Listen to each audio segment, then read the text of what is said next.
زندگی آغاز سے پہلے بھی تھی اور انجام کے بعد بھی ہوگی۔ زندگی تو بس زندگی ہے، اس کا یوم پیدائش اور اس کا یوم وصال کسے معلوم۔ دعا میں خلوص آنکھوں کو پرنم کر دیتا ہے اور یہی آنسو دعا کی منظوری کی دلیل ہیں۔ جہاں سے رضائے الہی شروع ہوتی ہے وہاں سے دنائی شروع ہوتی ہے۔ لامحدود آرزوئیں محدود زندگی کو عذاب بنا دیتی ہیں۔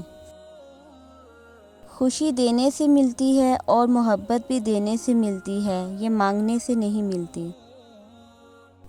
انسان لوگوں میں اپنی تعریف اپنی زبان سے کرنا چاہتا ہے اور یہی اس کی بد تعریفی ہے۔ مقدس الفاظ کو منزہ زبان میسر نہ ہو تو الفاظ اپنی تاثیر کھو بیٹھتے ہیں۔ کوشش کو اگر ہاتھی کہہ لیا جائے تو نصیب ابابیل کی کنکری ہے۔